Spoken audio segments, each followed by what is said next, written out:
Hello my friends, welcome back. Today's episode is one you're not going to want to miss. I'm going to be sharing with you how to make your very own rooting hormone so that you can strike cuttings and get some nice roots developing on whatever plant it is that you're trying to propagate by utilizing a plant that's easy to grow at home. So what we have here is a pussy willow.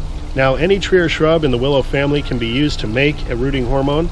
This specimen here I actually grew from a single cutting, a stem that was in a flower arrangement, had a bunch of roots growing off of it. Somebody actually gifted me a couple cuttings and I just stuck it in the ground and it took off. This is just a year and a half later and you can see how large and how quick this plant grows. Now one of the main reasons this plant is so easy to grow from a cutting and it takes off so rapidly is because it contains a plant hormone known as Indolebutyric Acid, which is a root stimulating hormone that we're going to extract from this plant that is used so that we can strike cuttings and get a nice root development on whatever plant it is we're trying to propagate. So what you want to do, and hopefully you're growing one of these at home already, some variety of willow.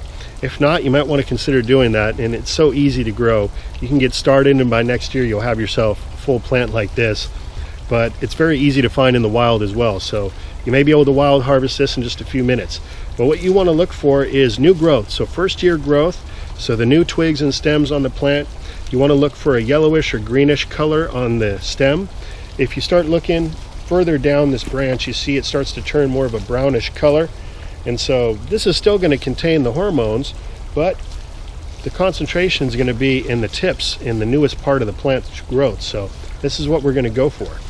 So I'm just going to go around and take some cuttings here. And as I'm doing this, I'm also making sure that I cut it above a node that's facing in an outward direction, just to keep the plant growing in a healthy way.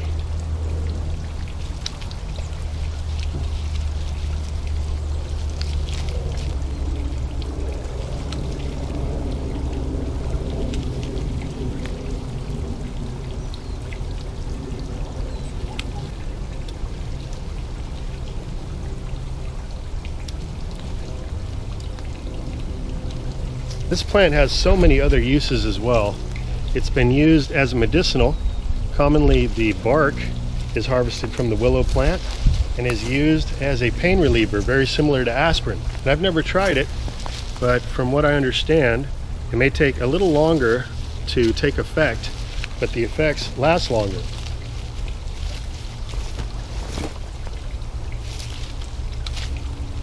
It's also a great biomass plant. It grows so quickly that if you're looking for something to grow as a chop and drop to create mulch, or if you want to actually run it through a wood chipper, create wood chips, you might want to look into this plant for that as well. In fact, there was a study headed by a Dr. Glenn Percival. He manages the UK and Ireland Bartlett Tree Research and Diagnostic Laboratory based at the University of Reading. And what they found is that even a single application of using wood chips made of the willow tree, which were then placed around other growing plants, fruiting trees, had a beneficial effect in that it helped to protect those plants from different fungal, bacterial, and viral pathogens that could affect these plants' health. This is made possible by a second plant hormone found within the willow bark known as Salicylic Acid. This is a defensive plant hormone that helps to protect the tree from these different infections. Not only can applying a willow mulch have a beneficial impact on the plants growing in your garden, but this can also have a beneficial impact on the cuttings that we want to strike, as that salicylic acid will also come into play and help to protect the newly cut twigs and branches that we're using as our cuttings from these fungal, bacterial, and viral pathogens. This plant is also commonly grown and used for different crafts, like making baskets, wicker baskets, and even fishing baskets. And the branches are very pliable, so you can make trellises, all sorts of things out of this plant. So there we go. In just a few minutes, we got a nice handful of cuttings here. And the next step I'll just do outside here is to just strip the plant of the leaves. We'll just throw that on the ground as mulch.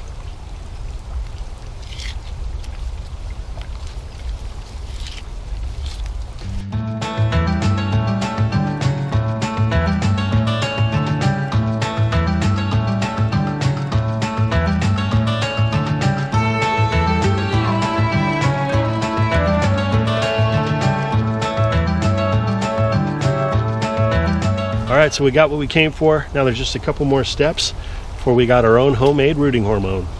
Alright, so the next step now is to get yourself a vessel. A mason jar or a canning jar works perfect for this. and we're just going to cut the stems up into approximately 1-inch pieces. A little bigger, a little smaller, doesn't matter.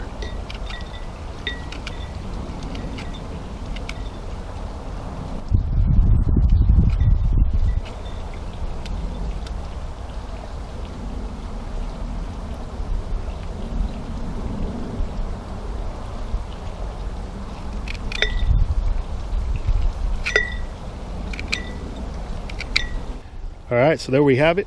Now essentially what we're going to be doing is making a brew or a tea with these stem cuttings here.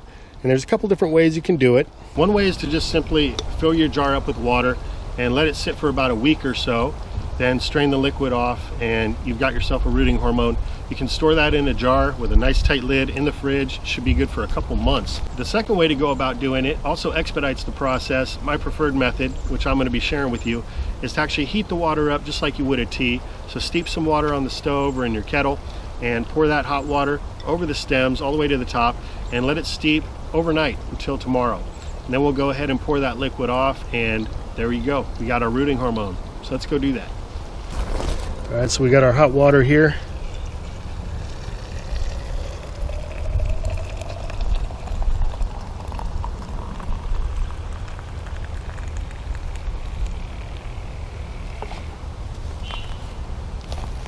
Then you're just going to slap your lid on and let it sit on the counter overnight, like I said, or 24 hours, up to you.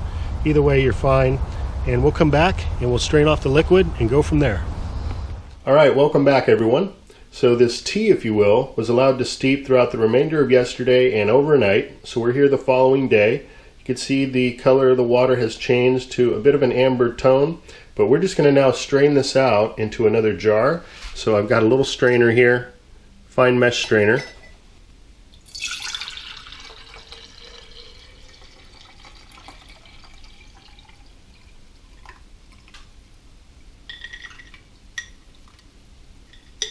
And here's our final solution. And as I had mentioned earlier, this will stay good in the fridge for at least a couple months. You just want to slap an airtight lid on here. But before I do that, I'm going to pour a little bit of this off into another smaller jar to use now.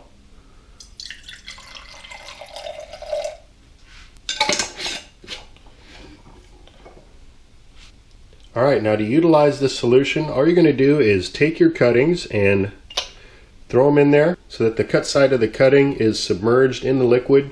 So we're now just going to allow this to sit throughout the day or overnight, enough time so that these cuttings can take up some of that liquid, absorb the plant hormones, and that's going to give us a good strike rate, so a root development on these fresh cuttings. All in all, this is a very easy process, and best of all, it's free and it's natural.